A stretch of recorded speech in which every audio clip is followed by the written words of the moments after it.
Olá, tudo bem? Espero que vocês estejam bem, estejam com saúde e estejam em casa. Para facilitar os estudos de vocês, eu gravei essa aula de hoje com a temática alongamento.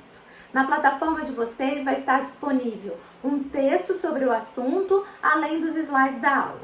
Se vocês tiverem alguma dúvida, podem me mandar por e-mail à vontade. E quando a gente se encontrar, a gente vai conversar sobre o assunto. Então vamos lá. Qual o objetivo da aula de hoje? Primeiro é definir o que é alongamento. Depois, descrever as respostas fisiológicas do corpo ao alongamento. Enumerar indicações e contraindicações, descrever os tipos e explicar como realizá-los. E o que é o alongamento? É qualquer manobra fisioterapêutica que é elaborada para aumentar a mobilidade dos tecidos móveis, consequentemente, aumentar a amplitude de movimento articular. E aí você vai me perguntar, professora, quando eu alongo? Você vai alongar quando existe uma contratura muscular. Qual que é a definição de contratura muscular?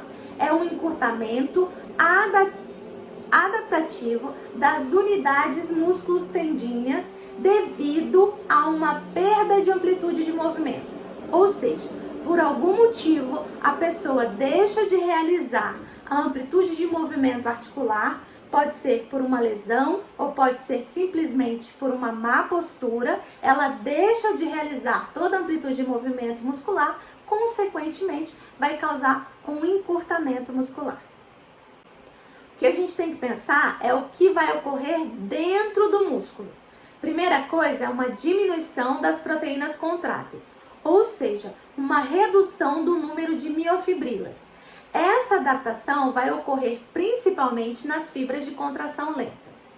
Outra alteração dentro do músculo é uma alteração das fibras de colágeno, ou seja, uma diminuição do tamanho e da quantidade das fibras de colágeno no interior do músculo. O que vai alterar também é uma maior quantidade das ligações cruzadas, essas ligações que ocorrem entre um colágeno e outro. Isso vai deixar o músculo com uma característica rígida. Para vocês visualizarem melhor o que eu estou falando, eu estou dizendo o seguinte, que vai ter uma redução do número de sarcômeros em série. Quando eu tenho uma redução do número de sarcômeros em série, eu tenho um comprimento muscular menor, ou seja, um encurtamento muscular. Além da alteração na miofibrila, no colágeno do músculo, a gente também vai ter uma alteração nos componentes passivos desse músculo. Vamos lembrar quem são esses componentes passivos. O epimísio, que recobre todo o músculo, o perimísio, que envolve a fibra muscular, e o endomísio, que envolve a miofibrila. Esses componentes, eles vão estar mais espessos em um músculo encurtado. Então, o que a gente vai observar é um espessamento dos componentes passivos do músculo no caso de um encurtamento muscular. Aí você pergunta para mim, professora, por que eu devo me preocupar com o músculo encurtado? Porque o músculo encurtado gera uma alteração na qualidade do movimento. Primeira coisa que o encurtamento gera, alteração na amplitude do movimento articular. Segunda coisa, você vai se preocupar com o encurtamento porque ele gera uma alteração na relação comprimento e tensão do músculo. Ou seja, se eu tenho um músculo que tem um comprimento específico e por uma alteração adaptativa ele diminui esse comprimento, ele altera a relação comprimento e tensão do músculo. Vamos lembrar o que é essa relação comprimento e tensão? Existe um comprimento no qual o músculo realiza sua tensão máxima. Essa tensão máxima, esse comprimento no qual o músculo realiza essa tensão máxima, é chamada comprimento ideal, que ocorre nem quando o músculo está totalmente encurtado, nem quando o músculo está totalmente alongado. Vamos lembrar por que isso ocorre?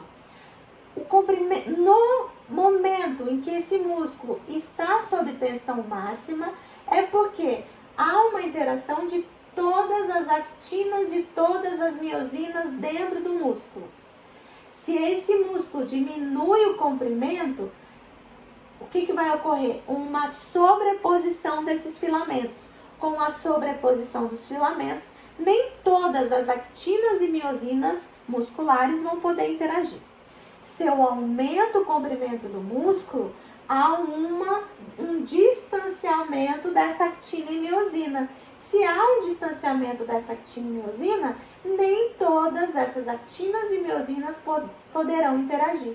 Isso faz com que a tensão do músculo caia quando esse músculo está alongando e quando esse músculo está encurtando, ok? Então essa é a relação de comprimento ideal.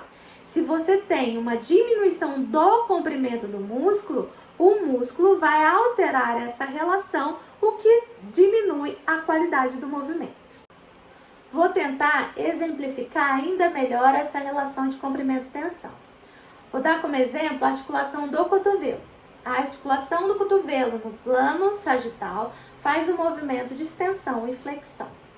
No momento do movimento de flexão do cotovelo, há uma ação do músculo bíceps. E o músculo bíceps desenvolve uma maior tensão quando a minha articulação do cotovelo está por volta de 90 graus, ok? Então, o músculo bíceps, o comprimento ideal do músculo bíceps ocorre quando a minha articulação está a 90 graus. Vamos imaginar que esse músculo se encurtou. Ele não tem mais o seu comprimento fisiológico. O que vai acontecer?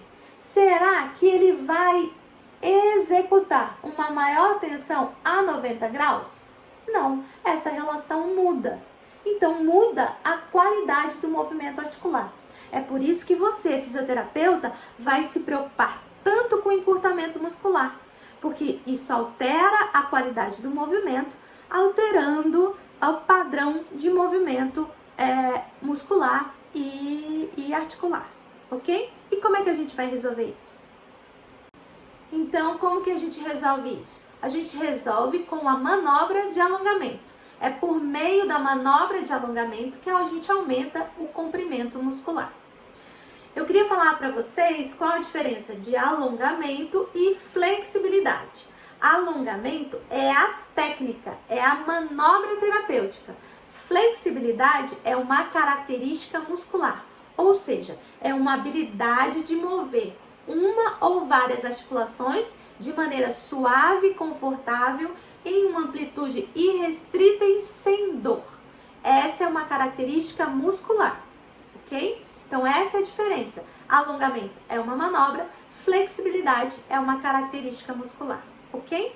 E quando você indica um alongamento? Quando você tem perda de movimento devido a uma contratura ou um tecido cicatricial, quando você tem perda de mobilidade e essa perda de mobilidade pode gerar uma deformidade, quando você tem fraqueza muscular que leva a uma redução de amplitude de movimento e consequentemente pode gerar uma deformidade articular, e você pode indicar também o alongamento para prevenir lesões, apesar de não ser um consenso da literatura.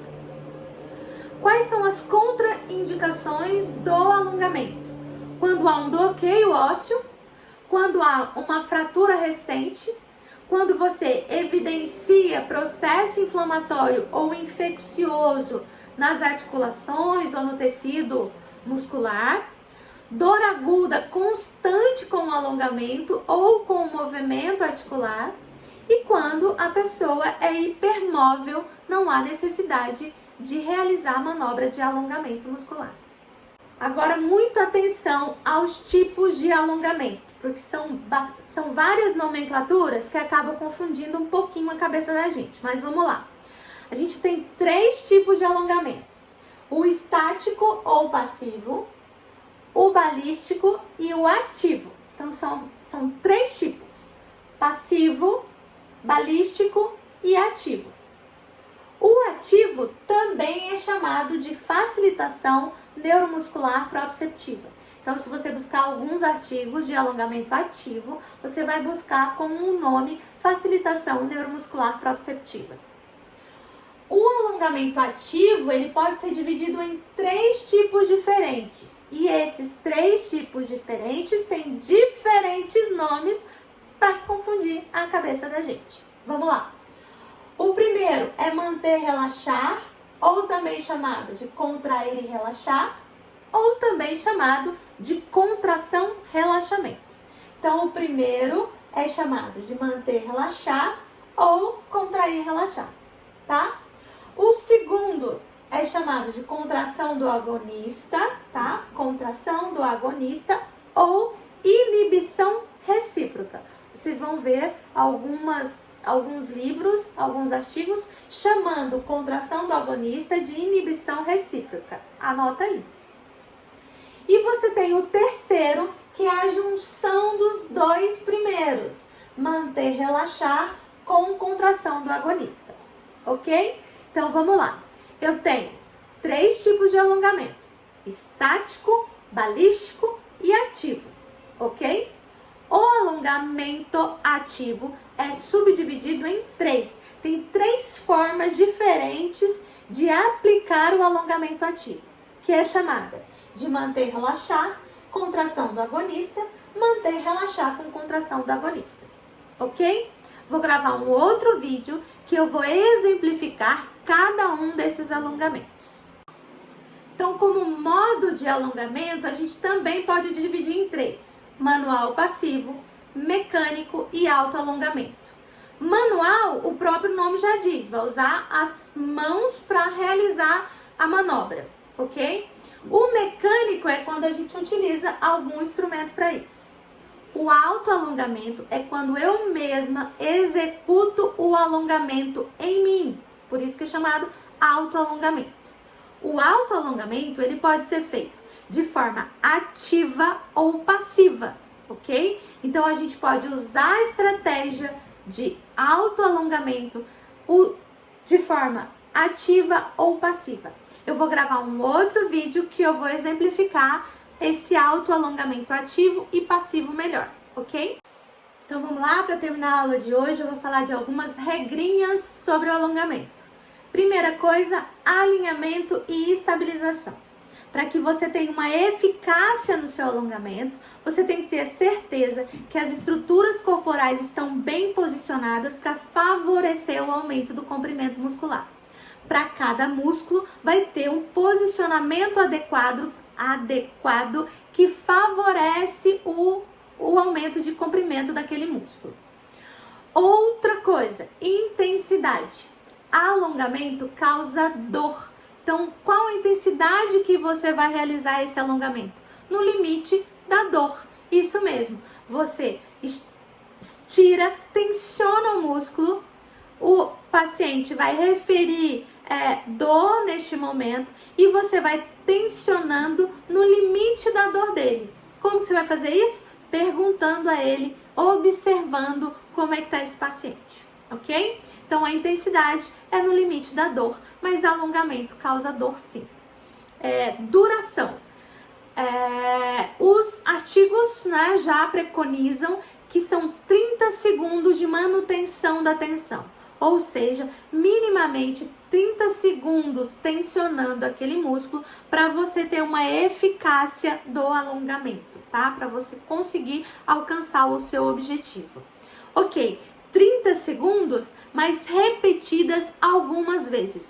Nenhum artigo fez 30 segundos de alongamento e parou apenas uma vez. Ele repetiu isso algumas vezes. E aí você pode me perguntar, quantas vezes, professora? Isso varia. Eu já li artigos que repetiram de 4 a 14 vezes o mesmo alongamento, sendo mantido por 30 segundos, ok? Velocidade.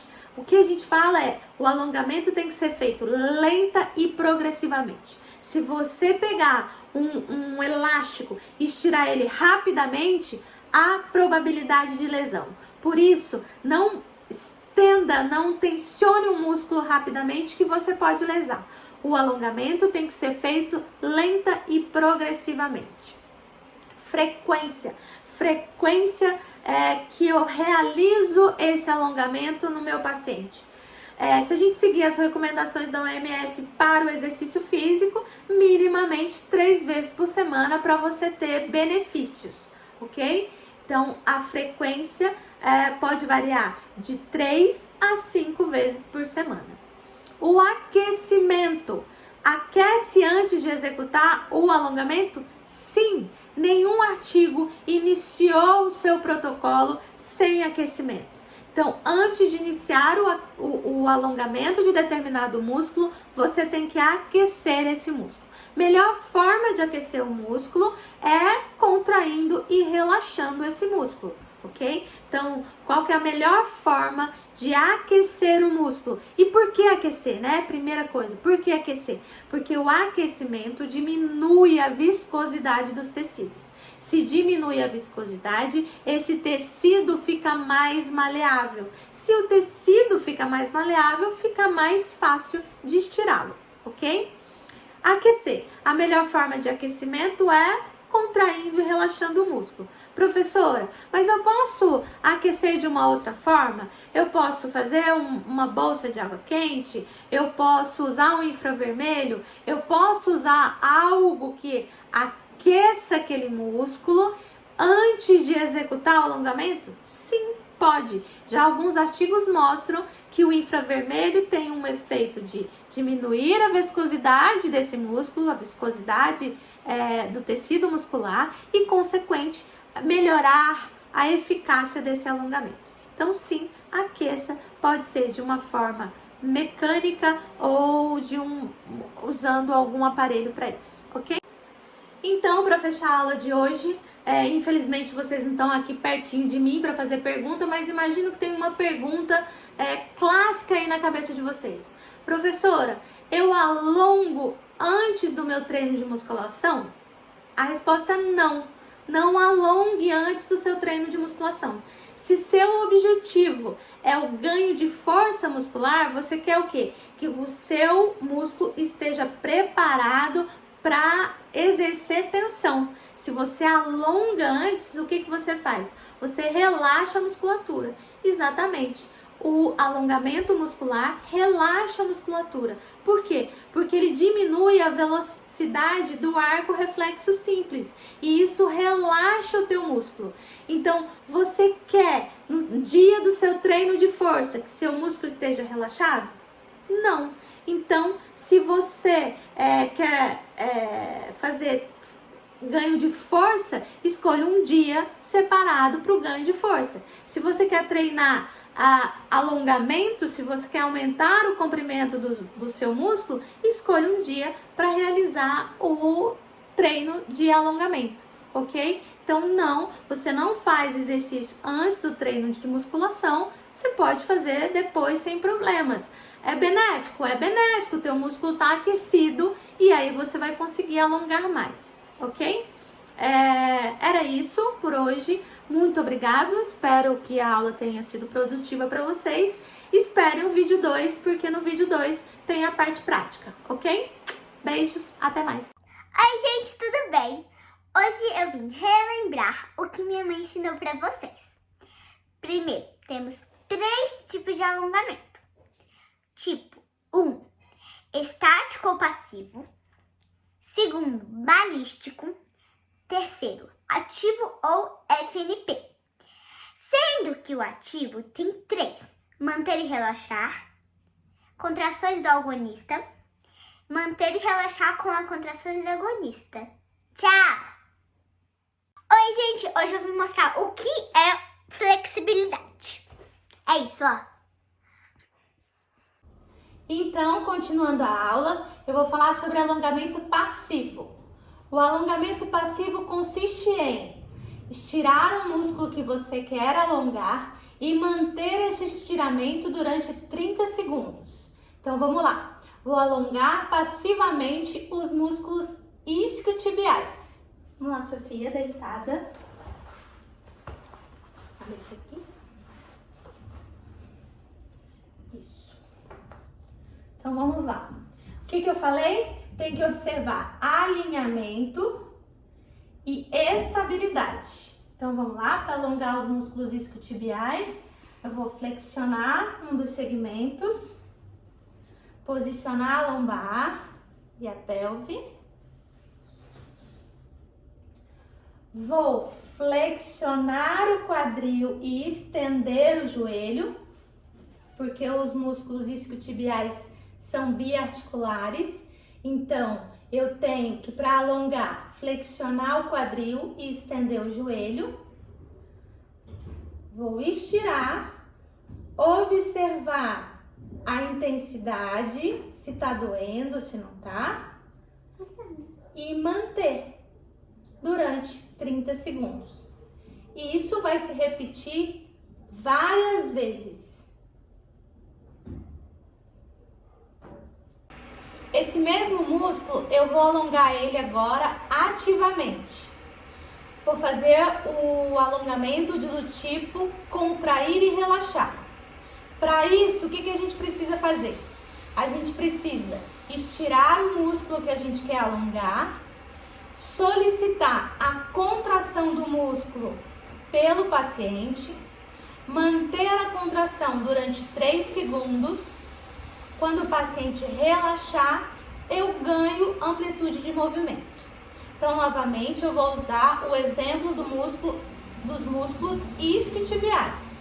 Então, eu vou fletir o joelho e estender o quadril, ok? Estiro o músculo e peço para o paciente dobrar a articulação do joelho. Flexiona, dobra o joelho, dobra, dobra, força, força, força, relaxa, relaxa, relaxa. Quando o paciente relaxar, eu estiro por 30 segundos. Eu posso fazer esse movimento várias vezes até eu obter o alongamento. Continuando o alongamento ativo, eu vou explicar agora a contração do agonista. Para realizar a contração do agonista, eu vou pedir a contração do músculo oposto ao músculo que eu quero alongar. Então vamos lá, no caso dos isquiotibiais, eu vou solicitar a contração do músculo quadríceps. Eu vou pedir para o meu paciente estender o joelho. Então faço o mesmo posicionamento, flexiono o quadril, estendo o joelho, chego na amplitude máxima, peço para o paciente estender o joelho. Estende, força, estende o joelho. Força, força, força, força, relaxa e volta. Então, na contração do agonista, eu peço a contração do músculo oposto ao músculo que eu quero alongar. Para quê? Para que a contração do músculo quadríceps iniba os músculos isquiotibiais e eu consiga alongar os músculos isquiotibiais de forma mais eficiente. Agora eu vou dar o exemplo do alongamento ativo do tipo manter e relaxar e contração do agonista. Ou seja, 2 alongamentos, um seguido do outro. Vou usar o mesmo exemplo que é do músculo isquiotibiais. Vamos lá. Então, mesmo posicionamento, peço para ela flexionar o quadril e eu estendo o joelho. Primeiro, eu vou pedir para ela dobrar o joelho durante 3 segundos. Dobra, dobra, dobra. Isso. Relaxa. Estica o joelho. Estica o joelho. Força, força, força. Relaxa. Então, eu fiz em sequência o alongamento, manter e relaxar, depois contração do agonista. Então, para terminar a aula, a gente tem o alongamento balístico, que consiste em estirar o músculo e, ao final da amplitude de movimento, fazer pequenos balanços. Vou usar novamente o exemplo dos músculos isquiotibiais para mostrar o alongamento balístico. Então, Sofia tenta piscar a mão no chão e ao finalzinho pequenos balanços. Isso mesmo. É isso. É isso. Então a gente viu o alongamento passivo, balístico e o ativo.